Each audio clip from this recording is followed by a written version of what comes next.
The International Air Transport Association, short IATA, is a very influential global trade organization representing airlines. Just a few days ago, on 19th of March 2026, IATA published its press release number 14 with the title, EU must review EU ETS to support competitiveness as aviation decarbonizes. Review EU ETS to achieve what? 4 items are listed. First item, ensure full implementation of the carbon offsetting and reduction scheme for international aviation, short CORSIA.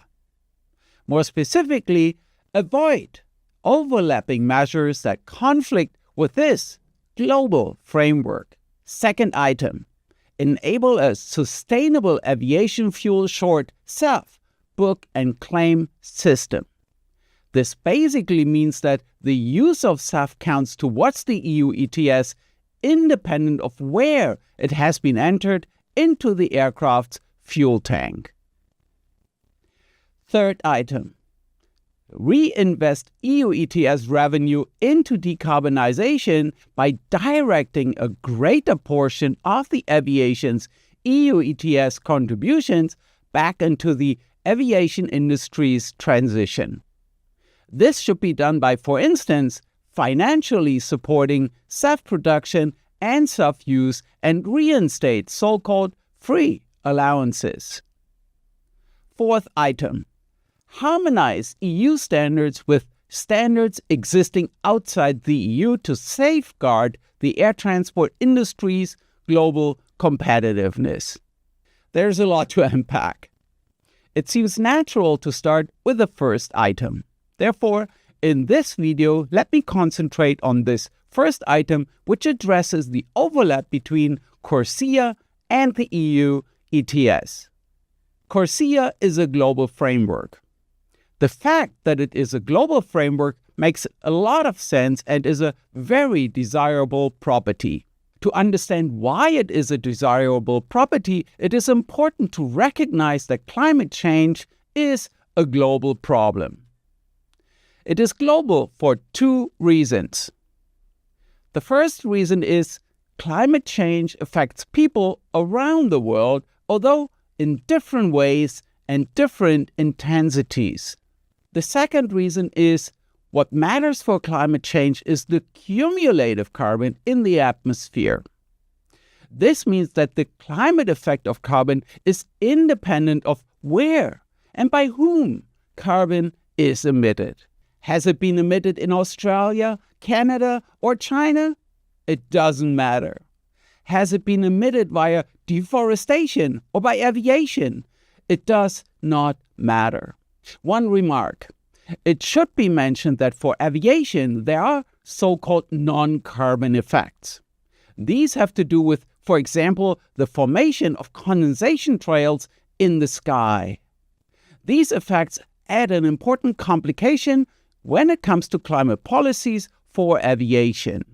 But for the sake of focusing on the relationship between CORSIA and the EU ETS, let's abstract away from this complication for now. So, climate change clearly is a global problem, and therefore global coordination, a global framework, is absolutely appropriate to tackle it.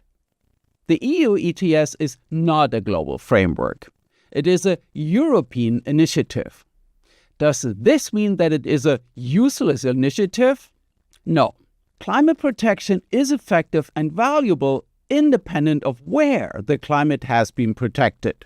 There's no reason for not having climate policies in place which are not global. But then, what's the point? Why does supporting CORSIA and criticizing the EU ETS make sense for the aviation industry? I will highlight 2 reasons. The first reason is CORSIA is less ambitious.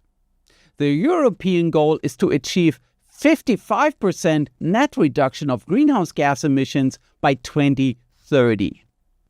CORSIA's baseline from 2024 until the end of the scheme in 2035 is to reduce emissions to 85% of 2019 emissions. So it's more reduction earlier with the EU ETS versus less reduction later with CORSIA. The second reason is CORSIA is cheaper. Neither with the EU ETS nor with CORSIA, airlines have to reduce carbon emissions on their own. Both systems are flexible in the sense that airlines can choose to keep emitting carbon as long as they ensure that others will reduce carbon emissions for them. Here comes the difference between the two schemes.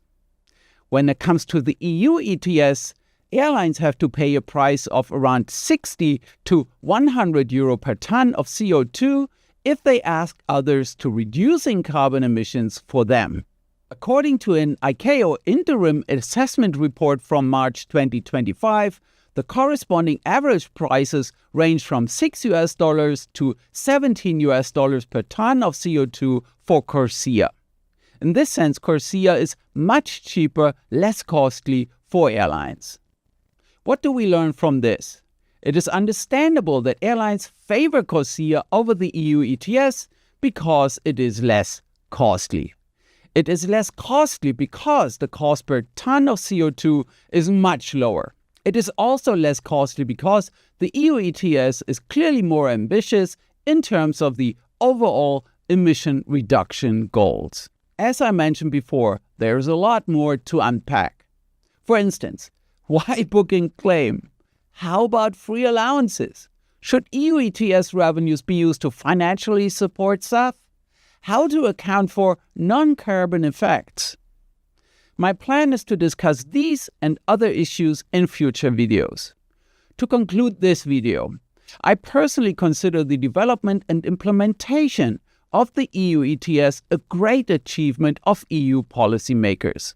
It deserves a proper reflection and discussion as I think it can serve as an important example for places such as China and other Asian countries which have implemented and developed their own ETS systems.